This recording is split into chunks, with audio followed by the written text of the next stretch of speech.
Welcome to JKICC। So now आज हम जो पढ़ने वाले हैं that is production cost and efficiency. Well this topic is associated with your micro economics. जैसा हमने पढ़ा था इससे पहले जितने भी टॉपिक्स थे वो माइक्रो इकोनॉमिक्स के टॉपिक थे। Now this is a topic of your micro economics. अब हम बात अगर करें प्रोडक्शन कॉस्ट एंड एफिशिएंसीज की, तो ये जो है तीन मेन एस्पेक्ट्स हैं। फर्स्ट हम प्रोडक्शंस की बात करेंगे जिनमें we will study about production क्या है, फैक्टर्स ऑफ प्रोडक्शंस क्या है, किस तरीके से लॉ वेरिएबल प्रोपोर्शंस को ऑपरेट करता है एंड रिटर्न टू स्केल जो है वो ऑपरेट करता है। Then we have a full fledge concept of cost जिसमें हम डिफरेंट टाइप्स ऑफ कॉस्ट के बारे में पढ़ेंगे and the last is your efficiency. Well मैं इनको तीन अलग अलग वीडियोस में जो है वो बाइफरकेट कर दूंगा। प्रोडक्शन जो है हम आज कवर करने की कोशिश करेंगे। Next video will be your cost and then is of efficiency which is nothing, it's a concept of a production possibility curve which I explained in detail to you. So आज we will start with the production. Well, production means चीजों को produce करना। अब produce कैसे किया जाता है? So produce करने के लिए we required 4 factors of production जिन्हें कॉमनली कहा जाता है factors of production. Now what are the 4 factors of production that we have? तो कहता है 4 factors of production जो हमारे पास हैं, ये हैं land, labour, capital and entrepreneur. इन्हीं 4 चीजों को जब भी हम यूज करेंगे तो इनके बदले में हमें कुछ ना कुछ जरूर देना पड़ेगा और उन्हीं को कहा जाता है फैक्टर प्राइसिंग। नाउ ये पूछ सकते हैं what do you mean by factor pricing? तो factor pricing is basically your the reward that we pay to factors of production. जो भी रिवॉर्ड फैक्टर्स ऑफ प्रोडक्शन को दिया जाता है उसे कहा जाता है फैक्टर प्राइसिंग। सो अगर मैं लैंड यूज करूंगा तो आई हैव टू पे रेंट, लेबर्स यूज करूंगा आई हैव टू पे वेजेस, कैपिटल। यहां पे कैपिटल का मतलब क्या है? कैपिटल यहां पे मशीनरी भी हो सकती है और पैसा भी हो सकता है, फिक्स एसेट्स भी हो सकते हैं और वर्किंग कैपिटल भी हो सकता है। तो अगर मैं बड़ी बड़ी मशीनरीज लूंगा तो डेफिनेटली उसके लिए मुझे कहीं ना कहीं से पैसा लेना पड़ेगा। For that I have to pay the interest.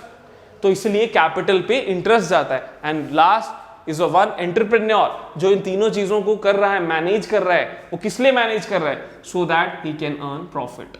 Okay, so in 4 चीजों को ही यूज करके, फैक्टर्स ऑफ प्रोडक्शन को यूज करके हम प्रोडक्शन को करते हैं।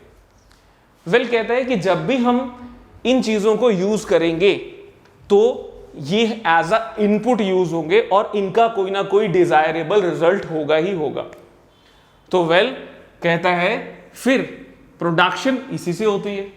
अब इनपुट और आउटपुट के बीच में एक रिलेशन है कि जितना ज्यादा हम इनपुट करते जाएंगे उतना ज्यादा output.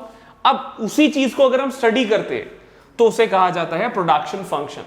Production function is basically a functional relationship between inputs and output. Input और आउटपुट के बीच का जो रिलेशन है उसे प्रोडक्शन फंक्शन कहा जाता है। How can I express that? तो well this is QX is a function of L and K where this QX is my output। कि इस आउटपुट के लिए what I required is labor and capital। सो अगर मैं इनको यूज करूंगा तो मेरा आउटपुट आ जाएगा। सो ये इनपुट और आउटपुट के बीच का जो रिलेशन है उसे प्रोडक्शन फंक्शन कहा जाता है। वेल अगर मैं प्रोडक्शन की बात करूं तो प्रोडक्शन एक लॉन्ग स्पैन ऑफ टाइम के लिए भी की जा सकती है, शॉर्ट स्पैन ऑफ टाइम के लिए भी की जा सकती है। फॉर एग्जाम्पल कि अगर मान लो कि मुझे किसी स्कूल को स्टेशनरी प्रोवाइड करने का ऑर्डर आता है, कॉन्ट्रैक्ट मिलता है for 1 year. So that 1 year is a short period of time. तो उसमें जो मैं प्रोडक्शन करूंगा उसे शॉर्ट रन प्रोडक्शन फंक्शन कहा जाएगा। और अगर कोई चीज मुझे मोर देन 15 ईयर्स के लिए है या 10 सालों के लिए है तो then I will consider it as a long run production function. जैसे मान लो कि अगर मैं एक छोटा सा बिजनेस रन कर रहा हूं और मुझे पता है कि ये बिजनेस मुझे साल या 2 साल के लिए ही रन करना है, then it will be consider it as short run. और लॉन्ग रन क्या होगा? जो बड़े टाइम ड्यूरेशन के लिए होगा that will be consider it as a long run production function. अब कहता है कि एज आई टोल्ड यू कि काम प्रोडक्शन करने के लिए we required labour and capital. ऐसा तो चारों चाहिए होते हैं but the essence is L and K। Major focus इन्हीं पे आ जाता है। लेबर और कैपिटल से चीजें बनती हैं। Apart from that raw material. अब कहता है इन्हीं लेबर एंड कैपिटल का जो यूज है ये हमारा डिपेंड करेगा कि हम कितनी टाइम ड्यूरेशन के लिए प्रोडक्शन कर रहे हैं। जैसे मान लो कि अगर मेरे को कोई ऑर्डर मिलता है टू स्टिच शर्ट्स और वो ऑर्डर जो है वो 1 ईयर का ही है कि 1 ईयर तक का कॉन्ट्रैक्ट हम आपको दे रहे हैं, तो क्या उसमें जब मैं उन प्रोडक्शंस को करूंगा तो क्या मैं उनमें ज्यादा मशीनरीज इंप्लॉय करूंगा? ऑफ कोर्स नहीं। क्यों नहीं करूंगा? बिकॉज मुझे पता है आफ्टर अ ईयर अगर मैंने ज्यादा मशीनरी इंस्टॉल कर ली तो इसका मुझे कोई बेनिफिट नहीं होगा। इसलिए शॉर्ट टर्म प्रोडक्शन फंक्शन और लॉन्ग रन प्रोडक्शन फंक्शंस में डिफरेंशिएट होना शुरू हो जाता है। शॉर्ट टर्म प्रोडक्शन फंक्शन वो पीरियड ऑफ टाइम होता है जिसमें हम कुछ फैक्टर्स को फिक्स रखते हैं और कुछ को वेरिएबल रखते हैं। यानी we required to produce, production के लिए हमें क्या चाहिए? Labour and capital. So in short term production function some factors are fixed and some are variable, यानी ये दोनों चीजें यूज हो रही है। अगर मैं काम कम टाइम के लिए कर रहा हूं तो I use more labour, capital जितनी रिक्वायर्ड होगी मैं उतनी ही यूज करूंगा। सो यानी some factors are fixed and some are variable in case of your short term production function. That's why इसको कैसे लिख सकते हैं? QX is a function of LK bar, यानी ये मेरा कांस्टेंट रहेगा। अब अगर मुझे आउटपुट को बढ़ाना है तो व्हाट कैन आई डू? सो कहता है output can be increased by using more of variable factor. अब लेबर और कैपिटल में वेरिएबल कौन सा है? किसमें हम चेंजेस ला सकते हैं? लेबर में। तो labour is a variable factor. Okay, इसी चीज को मैंने यहां पे इस टेबल की फॉर्म में आपको समझाया है कि देखो शॉर्ट रन में हम कभी भी मशीनरी ज्यादा यूज नहीं करते, बिकॉज एक बार जब हमारा वो काम हो गया तो वो मशीनरी हमारे लिए किसी काम की नहीं रहेगी। तो अगर मुझे शॉर्ट टर्म में प्रोडक्शन को बढ़ाना है तो मैं लेबर को ज्यादा यूज कर लूंगा, काम कराए और वो चलता बना। तो इन केस ऑफ दैट अगर आप ध्यान से देखो तो यहां पे प्रोडक्शन तो मैं कर रहा हूं बट यहां पे मैं 10 लेबर 20 कैपिटल, 20 लेबर 20 कैपिटल, यानी कैपिटल रिमेन सेम, मैंने लेबर को इंक्रीज कर दिया। सो ऐसी सिचुएशन को कहा जाता है शॉर्ट टर्म प्रोडक्शन फंक्शन। अब in case of short term production function अगर हम इसको डायग्रामेटिकली ड्रॉ करें, सो एक्स एक्सिस में लेबर ले लिया, वाई एक्सिस में मैंने कैपिटल ले लिया, तो माय कैपिटल रिमेन सेम, चाहे मैं 10 लेबर्स को यूज करूं 20 लेबर्स को यूज करूं। सो ये डायग्रामेटिकली रिप्रेजेंटेशन हो जाती है आपकी शॉर्ट टर्म प्रोडक्शन फंक्शन। अगर कोई काम मैं लॉन्ग पीरियड ऑफ टाइम के लिए कर रहा हूं तो उस केस में क्या होगा? लॉन्ग पीरियड ऑफ टाइम के लिए अगर मैं किसी चीज को कर रहा हूं तो डेफिनेटली मैं ज्यादा से ज्यादा मशीनरी इन्वॉल्व करूंगा उसमें। क्यों इन्वॉल्व करूंगा? ताकि मेरी जो कॉस्ट ऑफ प्रोडक्शन है वो कम होती जाए और लॉन्ग रन में मुझे फायदा ज्यादा आता जाए। इसलिए लॉन्ग रन प्रोडक्शन फंक्शन में हम इन दोनों इनपुट्स का यूज डिफरेंट वे में करते हैं। हम इन दोनों इनपुट्स को वेरिएबल ले लेते हैं कि आउटपुट को दोनों से बढ़ाया जा सकता है। लॉन्ग रन प्रोडक्शन फंक्शन है क्या? एक ऐसा टाइप ऑफ प्रोडक्शन फंक्शन जिनमें ऑल फैक्टर्स आर वेरिएबल, जिनमें all inputs are variable. Now how can I write down? So QX is a function of L and K। Remember यहां देखो किसी के ऊपर बार नहीं है, ना तो L के ऊपर है ना ही K के ऊपर है। So it means output can be increase by using more of both the factors, या किसी एक को भी आप यूज करके अपने आउटपुट को बढ़ा सकते हो। इट्स योर चॉइस कि आप लेबर को बढ़ाना चाहते हो या कैपिटल को बढ़ाना चाहते हो। आप इन दोनों से जो है प्रोडक्शन को बढ़ा सकते हो। Look at this table. Table में अगर हम देखें तो यहां पे मैंने आज जैसे आपको बताया labour and capital is given to you. तो लेबर 10 कैपिटल 10, लेबर भी 20 कैपिटल भी, यानी यहां पे दोनों चेंजेस आ रहे हैं। सो इसको कहते हैं लॉन्ग रन प्रोडक्शन फंक्शन। अब अगर हम इन्हें ड्रॉ करें तो we will get that curve 10 पे 10, 20 पे 20। When I join these two point this upward sloping curve आ जाएगी। अब शॉर्ट रन और लॉन्ग रन के साथ दो लॉज हमारे एसोसिएटेड है, बहुत इंपॉर्टेंट लॉज हैं ये। शॉर्ट रन में जो लॉ एप्लीकेबल होता है उसे कहा जाता है law of variable proportion, and long run में जो लॉ एप्लीकेबल है उसे कहा जाता है return to scale. Law variable proportion को एक और नाम भी दिया गया है जिसे हम कहते हैं रिटर्न टू फैक्टर। ओके, अब यही दो लॉज हमारे प्रोडक्शन में कवर होते हैं। We have a specific line जिसमें लिखा है लॉज ऑफ प्रोडक्शन। सो वो इन्हीं दोनों लॉज के बारे में बात की गई है। ठीक है, अब इन चीजों को समझने से पहले, लॉ को समझने से पहले प्रोडक्शन फंक्शन के साथ तीन मेन कंसेप्ट जो हैं वो कंसर्न्ड हैं, एसोसिएटेड है, जिन्हें कहा जाता है TP, MP and AP. Generally इसे कभी कभी इस फॉर्म में भी लिख दिया जाता है, total physical product, that is TPP, MPP. तो एमपीपी क्या हो गया? Marginal physical product, and APP is your average physical product. अब ये है क्या, ये हमें आज करना है। ओके, वेल टीपी क्या हुआ? TP is basically total product. Total product का मतलब कि मैंने कितने प्रोड्यूस की, कितनी चीजों को मैंने प्रोड्यूस किया, दैट इज टीपी। जैसे मान लो this is my labour and this is my capital. अब मैं शॉर्टन में इन लॉस को पढ़ा रहा हूं, ये कर लीजिए, capital and labour. So as these are short run concepts के साथ एसोसिएटेड है, तो capital remain same, labour 1 2 3 4 5 6 so on so ये कौन सा प्रोडक्शन फंक्शन हुआ? Short run production function. कैसे? यहां पे कैपिटल कांस्टेंट है, लेबर में कोई भी इंक्रीज कर सकता हूं। अब टीपी का मतलब है total product.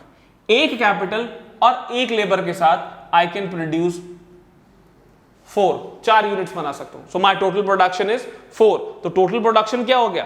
Quantity of good produce by a firm. अपने इनपुट्स के साथ फर्म कितने गुड्स को प्रोड्यूस कर सकती है। आगे से for example 1 capital and 2 labour के साथ I can produce 10, 1 capital 3 labours के साथ I can produce 18, 1 capital and 4 labour के साथ I can produce 24, so on 28, 30, 30 and one more I take, that is 28.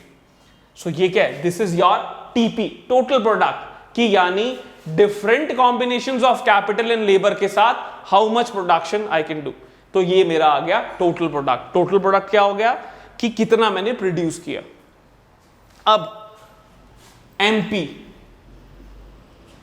यानी marginal product. What do you mean by marginal product? Marginal product का मतलब है net addition. Remember one thing, ये हमारा आगे भी यूज होना है कॉस्ट में।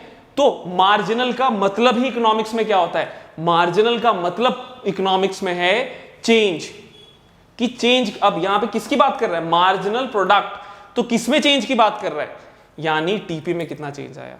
सो marginal product is basically net addition to the total product. Total product में कितना एडिशन हुआ या कितना चेंज आया जब मैंने एक और वेरिएबल फैक्टर को प्रोड्यूस किया। जब मैंने एक और वेरिएबल फैक्टर को एम्प्लॉय किया तो मेरा टीपी में कितना चेंज आया, that is known as my marginal product. कैसे कैलकुलेट कर सकता हूं? Well, the formula to calculate marginal product is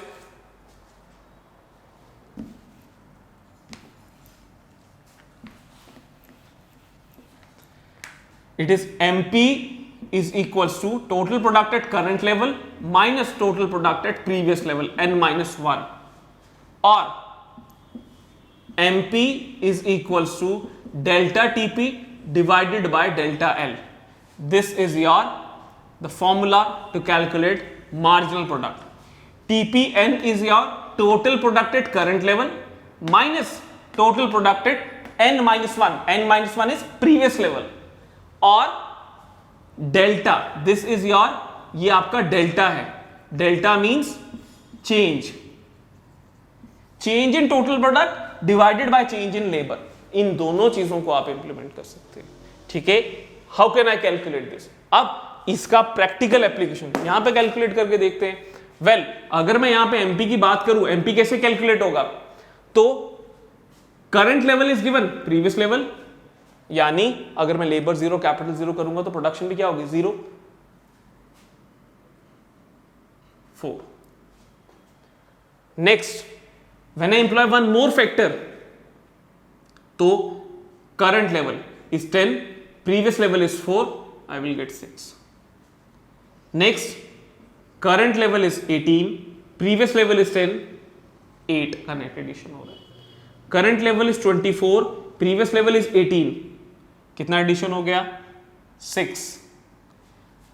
current level is 28, previous level is 24, addition is of 4. current level 30, previous level is 28, तो 30 minus 28 2.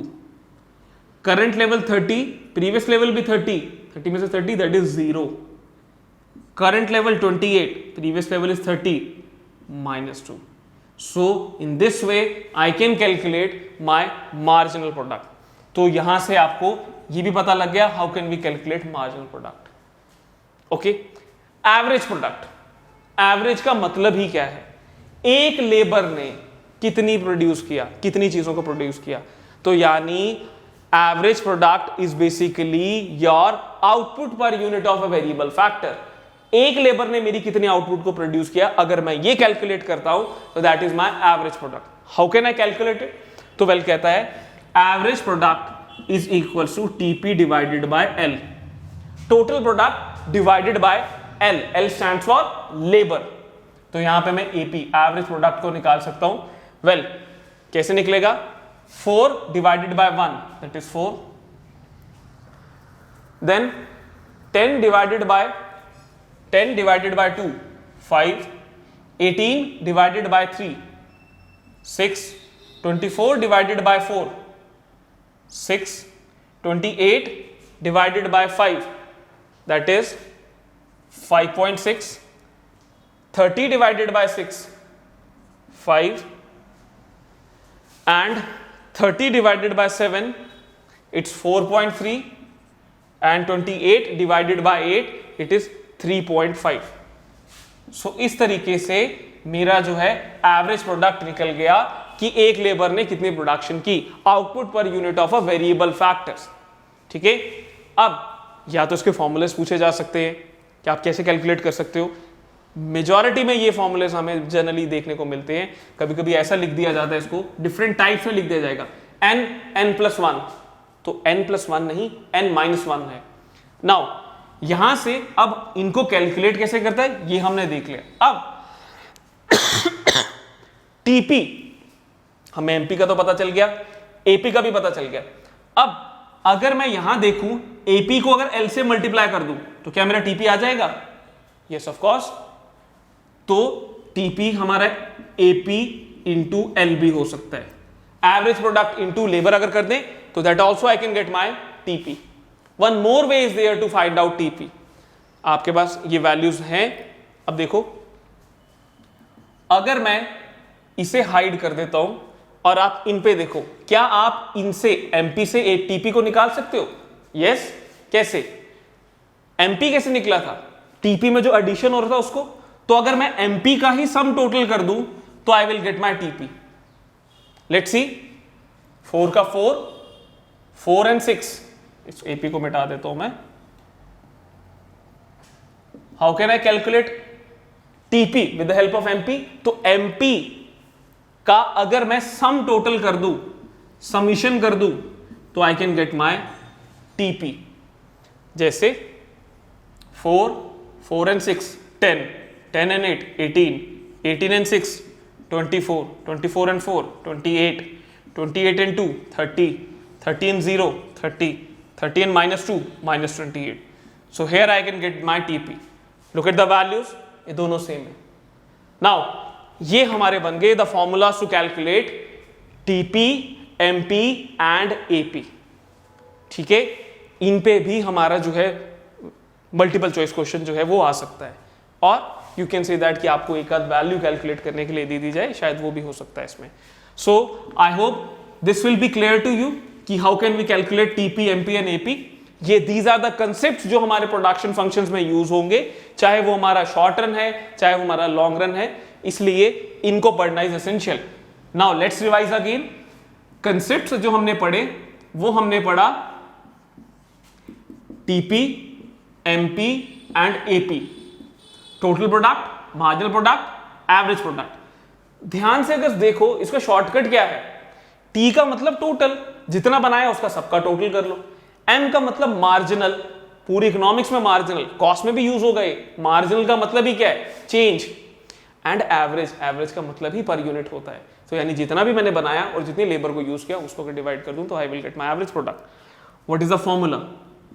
MP, that is MP is equals to total product at current level minus total product at previous level, or MP is equals to delta TP divided by delta L. L means labor and average product का क्या formula है? Average product is equals to TP divided by L. अगर ये net addition करके MP निकल रहा है, subtract करके करंट में से प्रीवियस को, तो अगर मैं MP का ही ऐड कर दूंगा तो I will get my TP, यानी summation MP, and TP can also be obtained as AP into L. So this is the way to calculate your these concepts. Well, अब हम जो पढ़ेंगे, अब once we have understanding of these concept TP, MP and AP, तो जो laws हैं जो productions के साथ एसोसिएटेड हैं, जो स्पेसिफिकली लिखे गए हैं, हम उनको पढ़ेंगे. वेल, इसे मैं अब रिवाइज कर रहा हूं, इसे अब मैं रब कर रहा हूं, and then after that we can start a concept, and that concept is known as your law of variable proportion. Well, अब हम स्टार्ट करें लॉ ऑफ वेरिएबल प्रोपोर्शन को. अब जैसे मैंने आपको कहा था कि इट्स अ शॉर्टन कंसेप्ट, तो हम उसमें लॉ ऑफ वेरिएबल प्रोपोर्शन को पढ़ते हैं. अब what do you mean by that law? ये है क्या लॉ? तो कहता है लॉ ऑफ वेरिएबल प्रोपोर्शन कहता है कि जैसे जैसे मैं variable factors, what do you mean by variable factors? That is labour. जैसे जैसे मैं वेरिएबल फैक्टर्स को फिक्स फैक्टर्स के साथ यानी कैपिटल के साथ कंबाइन करता जाऊंगा, तो इनिशियल तो मेरी मार्जिनल प्रोडक्ट बढ़ेगा, but after a period of time it start declining and then it becomes negative. तो ये है लॉ ऑफ वेरिएबल प्रोपोर्शन. देखते हैं इसे. Capital is given, capital constant है, दैट इज के, लेबर ये रहा. अब जैसे जैसे मैं फिक्स फैक्टर के साथ वेरिएबल फैक्टर्स को कंबाइन करता जा रहा हूं, तो यहां देखो मेरा एमपी में क्या इंपैक्ट आ रहा है. एमपी मेरा इनिशियली तो बढ़ रहा है, but after a period of time it start declining and then it becomes negative. So ये जो मूवमेंट है इसी को कहते हैं लॉ ऑफ वेरिएबल प्रोपोर्शन.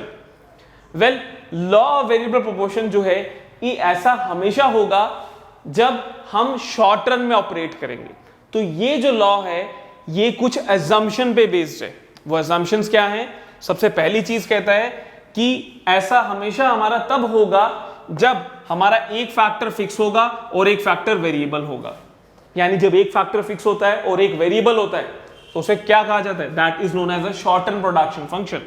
यानी QX is a function of L K bar. Variable factors are homogeneous in nature, यानी efficiency जो है, मान लो कि यहां पे लेबर हम बढ़ा रहे हैं, तो जो फर्स्ट लेबर था अगर वो 100 यूनिट्स प्रोड्यूस कर रहा है, तो जो दूसरा लेबर आएगा उसकी एफिशिएंसी भी 100 ही होनी चाहिए. तो ये लॉ एप्लीकेबल होगा.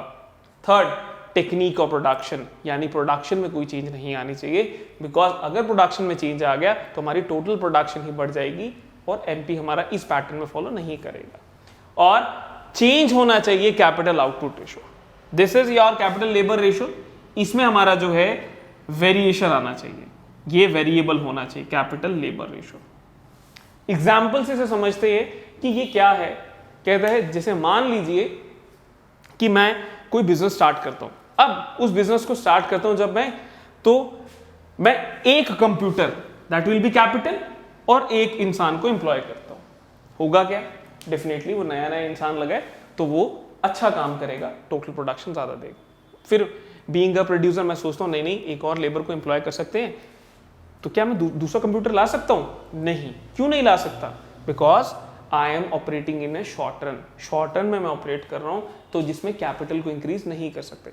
अगर मैं चाहता हूं प्रोडक्शन को बढ़ाना तो मैं सिर्फ लेबर को बढ़ा सकता हूं. वेल, मैं सोचता हूं ठीक है मुझे प्रोडक्शन को और बढ़ाना है तो क्यों ना मैं एक लेबर और ले आता हूं. तो अब एक ही कंप्यूटर पे 2 लोग काम कर रहे हैं, डेफिनेटली 2 लोग काम कर रहे हैं, प्रोडक्शन बढ़ेगी.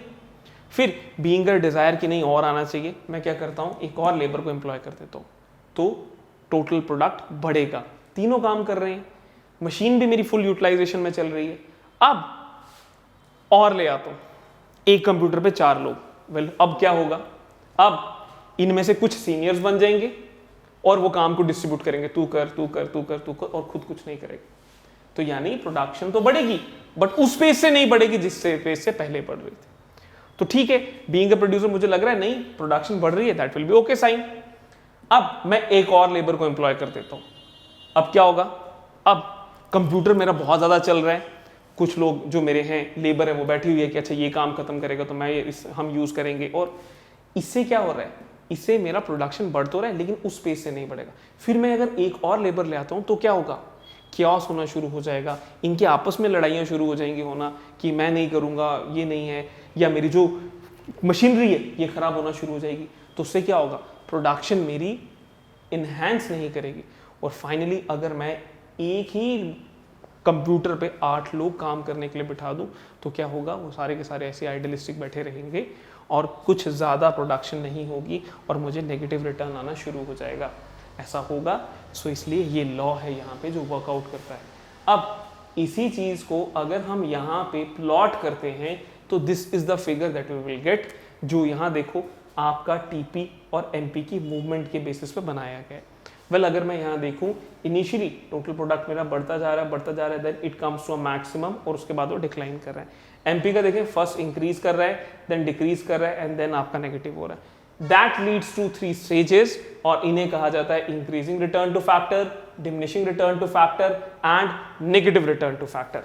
टेबल्स में अगर देखें, इंक्रीजिंग रिटर्न टू फैक्टर मेरी वो सिचुएशन है जब मेरा TP as well as MP ये दोनों इंक्रीज कर रहे होते हैं एट अ डिमिनिशिंग रेट, ये दोनों इंक्रीज कर रहे हैं, उसे इंक्रीजिंग रिटर्न टू फैक्टर कहते हैं। जब मेरा टीपी इंक्रीज कर रहा है बट एमपी मेरा फॉल कर रहा है, इसको कहते हैं डिमिनिशिंग रिटर्न टू फैक्टर। और जब मेरा एमपी नेगेटिव हो जाता है उसे कहते हैं नेगेटिव रिटर्न टू फैक्टर। अब जब मैं इसे ड्रॉ करता हूं तो सबसे पहले मैंने टीपी को ड्रॉ किया 2, 5, 9, 12, 14, 15, 15, 14, तो यानी ये बढ़ता जा रहा है, एक पीक पर आया, देन उसके बाद ये डिक्लाइन कर गया। This is my TP. MP की बात करें, पहले बढ़ रहा है, दिस इज 2, 3, 4 सो ऑन सो यहां तक आया, 3, 2, 1 डिक्लाइन करते करते 0 and then it becomes a negative. तो दिस इज माई एमपी। अब यहां पे अगर मैं देखूं तो ये देखो, दिस इज द शेप, यहां पे ये, then this is concave and then उसके बाद ये डिक्लाइन कर गया। तो ये 3 स्टेजेस बन गई, दोनों बढ़ रहे हैं। स्टेज 1 एक बढ़ रहा है, दूसरा डिक्लाइन हो रहा है। स्टेज 2 नेगेटिव, दूसरा भी डिक्लाइन हो गया। Stage 3 negative return two factor. अब क्या रीजन था, ऐसा क्या हुआ कि यहां पे तो प्रोडक्शन बढ़ रही थी, यहां पे कम होगी, इनके रीजंस क्या है? वेल अगर मैं बात करूं स्टेज 1 की, तो स्टेज 1 में क्या हुआ, स्टेज 1 में मेरा TP as well as MP increase कर रहे थे। क्यों? क्योंकि मेरे जो वेरिएबल फैक्टर्स हैं, लेबर हैं, वो सही काम कर रहे थे, एफिशिएंट यूटिलाइजेशन उनकी हो रही थी। एक मशीनरी है, 1 या 2 लेबर तक चल रहा है, 1 लेबर, 2 लेबर, 3 लेबर, अप तक यहां तक वो चल सकता है। तो यानी कि जो भी मेरा लेबर था, जो भी मेरी वेरिएबल फैक्टर्स थे, उनका एफिशिएंट यूटिलाइजेशन हुआ। मशीन फिक्स फैक्टर का भी सही यूज हो रहा था, जितना चलना चाहिए उसको उतना ही वो चल रहा था, और कैपिटल और लेबर के बीच का जो कोऑर्डिनेशन था ये बहुत बेटर था। इस वजह से मेरी जो प्रोडक्शन थी ये बढ़ रही थी। सेकंड स्टेज में क्या हो जाता है, कहता है वहां प्रोडक्शन तो बढ़ती है लेकिन वहां पे क्या होता है, ओवर यूटिलाइजेशन। अब अगर मैंने जो कंप्यूटर लिया हुआ है उसको मैं पूरा दिन चला के रखूंगा तो क्या होगा, because of that over heating या ज्यादा देर से चलने में उसमें कहीं ना कहीं कोई ना कोई प्रॉब्लम जो है वो अराइज हो जाएगी। तो ओवर यूटिलाइजेशन होने की वजह से मेरी मशीन ही खराब हो रही है। इम्परफेक्ट सब्स्टिट्यूशन, यानी लेबर को कभी भी कैपिटल की जगह पे सब्स्टिट्यूट नहीं किया जा सकता ज्यादा से ज्यादा। इस वजह से मेरी प्रोडक्शन उस पर्टिकुलर लिमिट में आके थोड़ा सा रुक जाती है, कम हो जाती है, रिटर्न्स इतने नहीं आते। एंड फाइनली अगर मैं जब आगे जाता हूँ, उसके बियॉन्ड अगर प्रोडक्शन करने जाता हूँ, तो वो सिचुएशन हो जाएगी जो वर्स हो जाएगी, मैनेजमेंट प्रॉब्लम्स होना अराइज हो जाएंगी, ओवर क्राउडिंग हो जाएगी।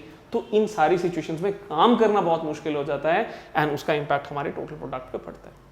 Well this is the diagram of that, और ये रीजन थे इसके, इंक्रीजिंग रिटर्न क्यों हुआ, डिमिनिशिंग रिटर्न क्यों हुआ एंड नेगेटिव रिटर्न क्यों हुआ। अब ये जो पॉइंट है, स्टेज 1 से स्टेज 2 में जब ये जा रहा है तो कहता है उस पॉइंट को कहते हैं point of inflection. Point of inflection क्या है? पॉइंट ऑफ इन्फ्लेक्शन वो सिचुएशन है जहां पे टीपी अपनी शेप को चेंज करती है। तो पॉइंट ऑफ इन्फ्लेक्शन क्या है? Point of inflection is a point where TP changes its shape, मतलब that is convex to concave, इसको कहते हैं point of inflection and that is very very important point. और दूसरी चीज, बीइंग अ प्रोड्यूसर, किस स्टेज में प्रोड्यूसर ऑपरेट करना चाहता है? इज इट स्टेज 1, स्टेज 2 और स्टेज 3? तो वेल कुछ का आंसर स्टेज 1 होगा, क्योंकि यहाँ पे प्रोडक्शन भी बढ़ रही है और एमपी भी आपका जो है वो इंक्रीज कर रहा है, नेट एडिशन भी ज्यादा हो रहा है। कुछ का आंसर आपका डिक्रीजिंग रिटर्न टू फैक्टर भी हो सकता है, स्टेज 2 भी हो सकता है। Well the correct answer is your stage 2। क्यों stage 2? Because what producer want maximum production, क्योंकि उससे तो उसको प्रॉफिट ज्यादा होगा। अगर वो स्टेज 1 पे रुक गया तो उसकी प्रोडक्शन तो इतनी ही होगी, इसलिए he would like to go and वो मैक्सिमम प्रोडक्शन करना चाहता है, इसके बियॉन्ड नहीं जाना चाहता। क्यों? क्योंकि इसके बियॉन्ड अगर वो जाता है तो उसका जो आउटपुट है वो डिजायरेबल नहीं आता, उसके जो रिटर्न है लेबर के वो नेगेटिव आ रहे हैं। Because of that producer always wants to operate in stage 2। So this all about this concept that is known as a law of variable proportion. It's based on your short term concept and ये बहुत important concept है and इसे जो है आप go through ध्यान से कीजिए, डायग्राम से फोकस कीजिए। That also formulate a relation between TP and MP, जो हम अपना नेक्स्ट वीडियोस में जो है कवर अप करेंगे। I hope things will be clear to you. ठीक है, इन केस कोई डाउट है कमेंट सेक्शन पे कीजिए, we will revert you back. Thank you.